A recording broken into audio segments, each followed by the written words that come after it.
भीषण तबाही मची है। ईरान में अब तक 600 लोगों की मौत हो चुकी है। वहीं इजरायली हमले में 1326 लोग घायल हुए और यह आंकड़ा बढ़ भी सकता है। मृतकों में 126 सिक्योरिटी फोर्स से जुड़े लोग भी बताए जा रहे हैं, जबकि 239 ईरानी नागरिक मारे गए। ईरान ने सोमवार तक 224 मौतों की पुष्टि की थी। इसके बाद से ईरान की तरफ से कोई आंकड़ा जारी नहीं किया गया है। तो सोचिए आप, उसके बाद से आंकड़ा ही जारी नहीं किया गया है और ये आंकड़े बढ़ सकते हैं। एक और तस्वीर अब हम आपको दिखाते हैं, क्योंकि आपको बताएं कि सिर्फ इजराइल ही नहीं अटैक कर रहा है, ईरान भी पुरजोर कोशिश कर रहा है जवाब देने की। और ये ईरान की कोशिशों की तस्वीरें हैं जो इजराइल में ईरान ने अटैक किया है, वो तस्वीर आपको दिखा रहे हैं। तो इजराइल को भी नुकसान हो रहा है, दो तरफा नुकसान है इस युद्ध में। इस बार ईरान भी बहुत एग्रेसिवली अपनी बैलिस्टिक मिसाइल्स का इस्तेमाल कर रहा है। अगली तस्वीर देखिए, ये जो तस्वीर है बता रही है कि बैलिस्टिक मिसाइल का इस्तेमाल किया जा रहा है, वो हिट भी कर रही है कई इलाकों में। ये जो आप रोशनी सी चमकती देख रहे हैं, ये बैलिस्टिक मिसाइल लॉन्च होती है और लॉन्च होकर अपने टारगेट को हिट करती है। कई ऐसे इलाके हैं इजराइल में जिन्हें भारी नुकसान पहुंचा है, जहां पर जो आम रहवासी रहते हैं उन्हें नुकसान पहुंचा। अगली तस्वीर देखिए, ये देखिए, ईरान ने बैलिस्टिक मिसाइल दागी है, जो आप स्क्वायर में देख रहे हैं। ये मिसाइल दागी गई है इजराइल की तरफ और इजराइल में भी कई जगहों पर ये मिसाइल्स हिट की हैं। तो आप समझिए कि नुकसान हर तरफ हो रहा है, इजराइल भी इससे अछूता नहीं है। हालांकि ज्यादा नुकसान अगर आकलन करें तो ईरान को हुआ है, लेकिन इजराइल पर ईरान की भी जवाबी कार्रवाई लगातार देखी जा रही है, लगातार जवाबी कार्रवाई जारी है। जरा आपको बताते हैं कि कैसे ईरान भी जमकर पलटवार कर रहा है। इजराइल के खिलाफ ईरान ने बड़ा हमला किया है। आपको बताएं, ईरान ने करीब 25 बैलिस्टिक मिसाइलें दागी, जिनकी तस्वीर भी अभी हमने आपको दिखाई। ईरान ने पहली बार फतह मिसाइल का इस्तेमाल किया है। तेल अवीव और यरूशलेम पर इनकी तरफ से हमला किया गया है। डिमोना परमाणु रिएक्टर को भी ईरान ने निशाना बनाया। फतह मिसाइल को लेकर IRGC का यह दावा है कि इजराइल के एयर डिफेंस सिस्टम को भेद दिया गया। ईरान ये बड़ी बात कह रहा है, इस्लामिक रिवॉल्यूशनरी गार्ड्स ये बड़ी बात कह रहे हैं कि जो डिफेंस सिस्टम था उसे भेद दिया गया है। इजराइल के सुरक्षित ठिकानों को भी तबाह किया गया, ये भी ईरान कह रहा है। इजराइल में अब कोई जगह सुरक्षित नहीं है, बहुत बड़ी बात कहती है ईरान ने। और इजराइल के हर हमले का जवाब ईरान देगा, ये उनकी तरफ से कहा गया है। जरा अब आपको और तस्वीरें दिखाते हैं कि कैसे तेल अवीव में मिसाइलें गिरी हैं, ये भी जानकारी मिल रही है। जरा तस्वीर देखिए, देखिए तेल अवीव में यह मिसाइल गिरती है, यानी वहां से छोड़ी जाती है और यहां नुकसान पहुंचाती है। ये तस्वीर देखिए, यानी कुछ दावों में सच्चाई हो सकती है। देखिए किस तरह का बड़ा धमाका हुआ है, ये तेल अवीव में हुआ है। तेल अवीव में ईरान ने जो अटैक किया है उसका असर आप देख रहे हैं और ये धमाके की गूंज सुनाई दे रही है। अगली तस्वीर देखिए, ये रिहायशी इलाका है, आप देखिए, और यहाँ पर मिसाइल हिट करती है और भीषण अटैक होता है। ये भीषण धमाके की आवाज सुनाई देती है, पूरी जो बिल्डिंग है वो हिल जाती है इस धमाके से। तेल अवीव पर एक और अटैक की तस्वीर हम आपको दिखा रहे हैं। देखिए, जो सुरक्षा कर्मी है, जो आग लग गई है मिसाइल ब्लास्ट होने के बाद, उस पर काबू पाने की कोशिश कर रहा है। ये इलाका जहां पर आम लोग रहते हैं उसे टारगेट किया गया है और ऐसे में आप देखिए अग्निशमन की गाड़ियां पहुंची हुई हैं, फायर ब्रिगेड पहुंची हुई है, आग पर काबू पाने की कोशिश की जा रही है। क्या अंदर कोई और फंसा है, उन्हें निकालने की भी कोशिश हो रही है।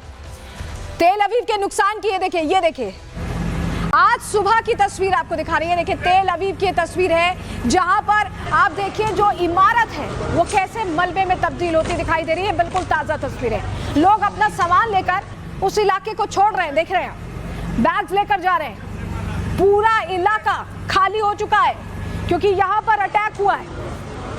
लेकिन फतह मिसाइल जिसका हम जिक्र कर रहे हैं कि पहली बार इजराइल पर इस्तेमाल किया है ईरान ने, जरा समझिए कि कितनी घातक है। फतह एक हाइपरसोनिक बैलिस्टिक मिसाइल है। फतह मिसाइल की रेंज 1400 किलोमीटर तक है। फतह की स्पीड 16,000 किलोमीटर प्रति घंटा बताई जाती है और 350 से 450 किलो वॉरहेड ले जाने में यह सक्षम है। ईरान ने इस मिसाइल को जून 2023 में बनाया था। फतह किसी भी सेफ्टी सिस्टम को भेदने में सक्षम है। इजराइल ईरान जंग में पहली बार इसका इस्तेमाल हुआ है। फतह ईरान की ताकतवर मिसाइलों में से एक है और अब इसी हाइपरसोनिक मिसाइल का कहीं ना कहीं इस्तेमाल करके ये बताना चाह रहा है ईरान की वो पूरी कोशिश करेगा हर तरफ तबाही इजराइल में मचाने की, और उसने तेज भी कर दी है कोशिशें क्योंकि फतह का इस्तेमाल हो गया है। लेकिन इस जंग में हम ये भी देख रहे हैं कि एक नैरेटिव सेट करने की कोशिश हो रही है। क्यों हम ऐसा कह रहे हैं, चलिए डिटेल जल्दी से आपको देते हैं, आपको जरा बताते हैं। दोनों तरफ से दावे बहुत सारे किए जा रहे हैं। नेतन्याहू कह रहे हैं कि तेहरान के एयर स्पेस पर हमारा कब्जा है, जबकि ईरान की तरफ से कहा जा रहा है, IRGC ये कह रहा है कि इजराइल के कब्जे वाले क्षेत्र के आसमान पर हमारा कब्जा है।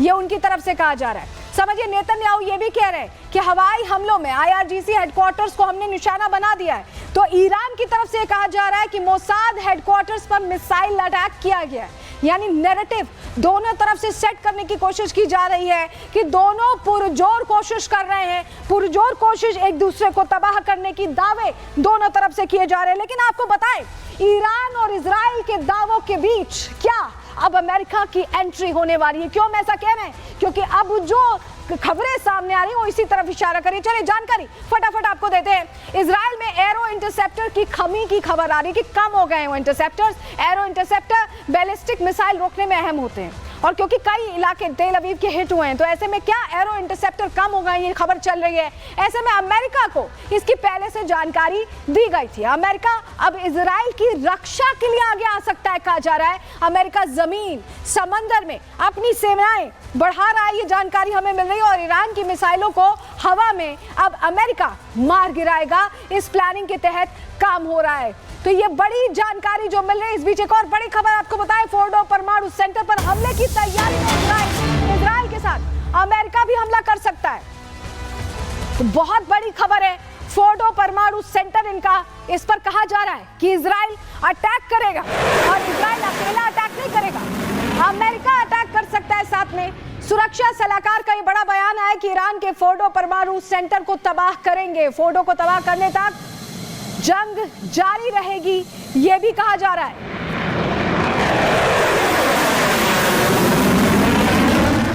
अब क्योंकि कहा जा रहा है कि फोर्डो पर अटैक हो सकता है, तो क्या अमेरिका रणनीति तैयार कर रहा है? क्यों मैं ऐसा कह रहे हैं समझिए। ट्रंप ने इजराइल ईरान जंग पर बड़ी बैठक भी की है।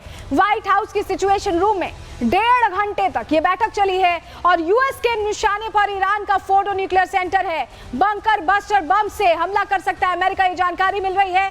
ट्रंप का लक्ष्य ईरान के न्यूक्लियर प्रोग्राम का खात्मा है। अमेरिका की 4 बॉम्बर जेट्स गर्सिया बेस पर तैनात रखे गए हैं। ईरान पर इसी बेस से अमेरिका का हमला संभव बताया जा रहा है। तो आप समझिए कि तैयारी बढ़ी, और उसको लेकर बाकायदा बैठक की गई है, और बैठक के जरिए प्लान ऑफ एक्शन तैयार कर लिया गया है। क्या कहा है टैमी ब्रूस ने, अमेरिकी विदेश विभाग की प्रवक्ता, उन्हें सुनिए। For generations, the Middle East has been dealing with the world's largest. Iran और इजराइल के बीच संघर्ष के साथ राष्ट्रपति ट्रंप भी स्पष्ट हैं कि ईरान के पास परमाणु हथियार नहीं हो सकता। पदभार ग्रहण करने के बाद से राष्ट्रपति ट्रंप ने स्पष्ट रूप से कहा है कि ईरान को परमाणु हथियार रखने की अनुमति नहीं दी जा सकती। ट्रंप प्रशासन की सर्वोच्च प्राथमिकताओं में से एक अमेरिकी लोगों की सुरक्षा और संरक्षण है। इसी उद्देश्य के लिए विदेश विभाग ने अमेरिकी नागरिकों, हमारे अमेरिकी राजनयिक मिशनों, कर्मियों और राजनयिक जुड़ावों के लिए समर्थन समन्वय में मदद करने के लिए मध्य पूर्व टास्क फोर्स की स्थापना की है।